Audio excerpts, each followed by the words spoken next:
தோழர்களே, நான் பெரும்பாலும் தினமும்லாம் குளிக்க மாட்டேன். 3 டேஸ் ஒன்ஸ் அந்த மாதிரி தான் குளிப்பேன். ஸோ அந்த மாதிரி குளிக்கிறதுனாலையோ என்னவோ தெரியல. ஸோ அதை தாண்டி வீடெல்லாம் க்ளீன் பண்ணி அந்த மாதிரிலாம் வேறு பண்ணியிருந்தேன்.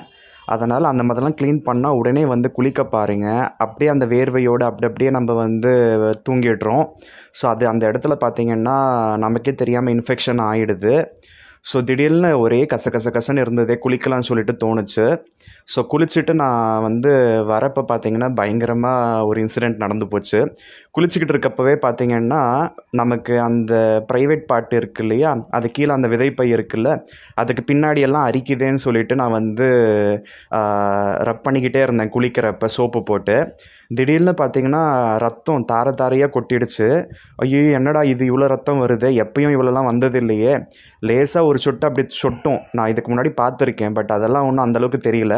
இந்த வாட்டி ரத்தம் கண்ட்ரோல் பண்ண முடியாத அளவுக்கு பார்த்திங்கன்னா ரத்தம் நிறையவே வந்துடுச்சு. நான் என்ன பண்ணுறதுன்னு தெரியல. டக்குன்னு நான் பச்சை தண்ணி எடுத்து நான் ஊற்றிட்டு நான் கொஞ்சம் கையில் ஹோல்டு பண்ணேன். அதுக்கப்புறம் தான் ரத்தம் கசியறதை நிப்பாட்டுச்சு. ஓகேவா. நான் இத்தனைக்கும் நான் சுடு தண்ணியில் வேற குளித்தேன். ஸோ அந்த இடம் பார்த்திங்கன்னா ரொம்ப சென்சிட்டிவாக இருக்கும். ஸோ சுடு தண்ணியில் வேறு குளித்ததுனாலையோ என்னவோ தெரியல, அதை போட்டு ரப் பண்ணதுனாலையோ என்னவோ தெரியல, கையில் வேறு நகம் இருந்ததுனால தெரியல, அந்த நகம் பட்டோ ஏதோ அந்த இடத்துல அந்த ஸ்க்ராட்டம்னு சொல்லுவாங்க, அதோட ஸ்கின்னில் பார்த்திங்கன்னா அந்த அரிப்புனால் அது அந்த ஃபங்கல் இன்ஃபெக்ஷனால் நமக்கு ப்ளீடிங் ஆகிருக்கு.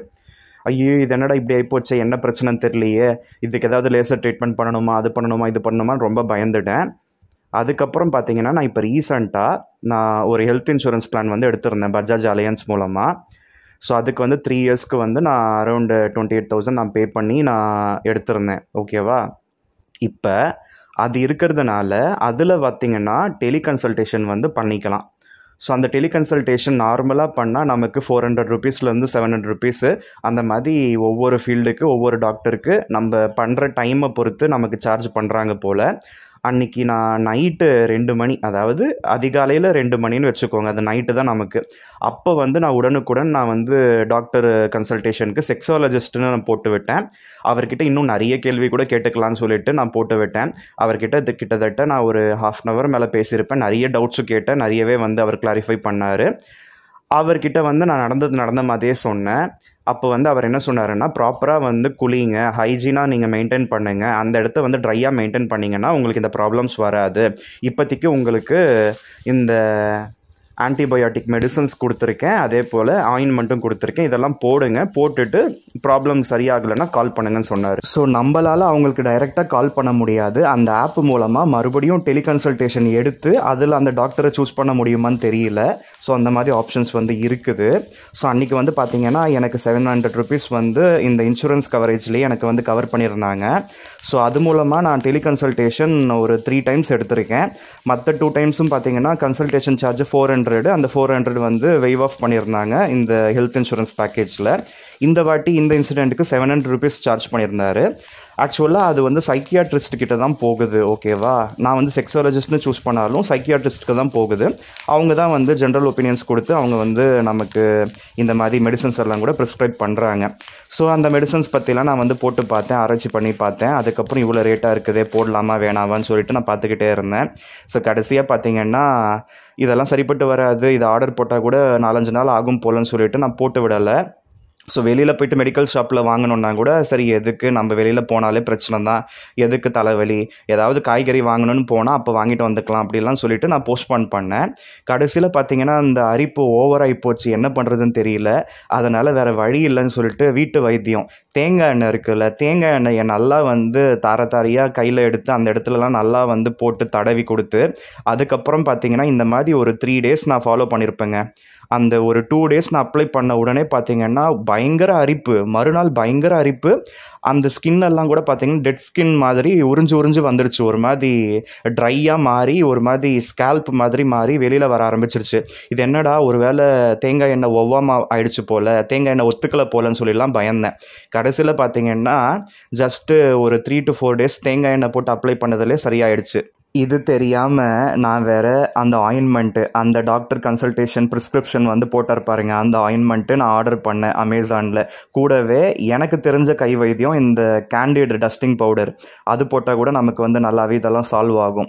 அதனால் அதெல்லாம் போட்டு விட்டேன். விட்டமின் B12 டெஃபிஷியன்சிக்கும் டேப்லெட்ஸ் எடுக்க சொல்லியிருந்தாங்க இல்லையா, அதனால் அதுவுமே பார்த்திங்கன்னா நாக்கு கடியில் வச்சு கரைச்சி நம்ம சாப்பிட்ற மாதிரியான டேப்லெட் வாங்கியிருந்தேன்.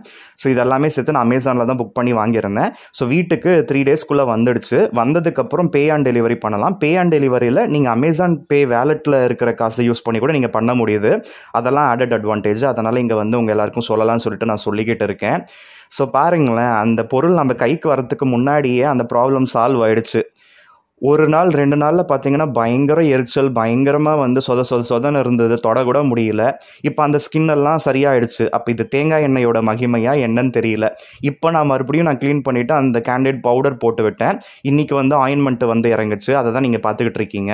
அந்த அமேசான் பையன் நேற்று டெலிவரி பண்ணியிருந்தாலும் அதே பையன் தான் மறுபடியும் கொண்டு வந்து கொடுத்துருந்தான்.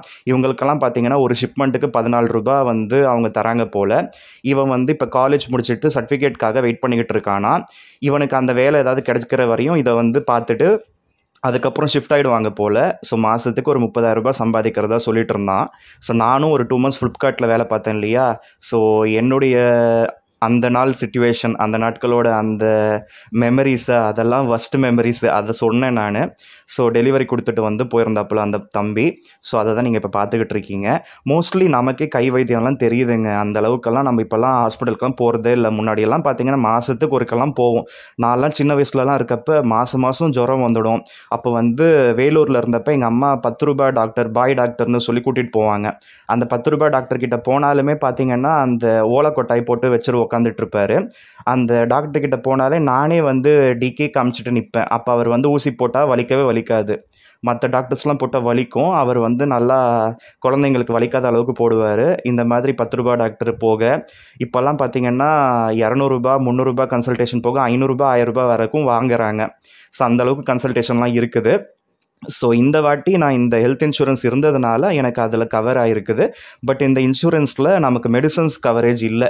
ஓபிடி பெனிஃபிட்ஸ் இன்னும் வந்து அவங்க டேர்ன் ஆன் பண்ணலை.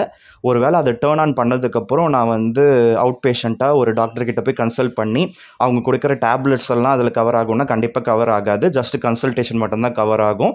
ஸோ ரெஸ்ட்ரிக்ஷன் நிறைய இருக்க தான் செய்யுது. ஸோ இந்த வீடியோ பதிவு மூலமாக உங்கள் எல்லாருக்கும் ஒரு அவேர்னஸ் கிடச்சிருக்கும்னு நினைக்கிறேன். நம்ம ஜென்ஸ் எல்லாருக்குமே ஸோ டைட்டாக வந்து அண்டர்வேர் போட்டுட்டு அதுக்கப்புறம் ஜீன்ஸ் பேண்டெல்லாம் போட்டுட்டு நல்லா வந்து வாக் பண்ணுறப்பெல்லாம் அது வந்து 2 பக்கம் வந்து தேய்மானம் இருக்கும். அதாவது நடக்கிறப்ப அது ஒராசம் இல்லையா. இது லேடிஸுக்குமே இந்த ப்ராப்ளம்ஸ் இருக்கும்.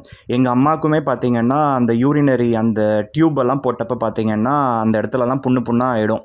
ஸோ அவங்களுக்கெல்லாம் நான் டாய்லெட்லாம் க்ளீன் பண்ணியிருக்கேன். அதனால் பார்த்துருக்கேன். அந்த இடத்துலலாம் அவ்வளோ புண்ணாகி போயிடுது.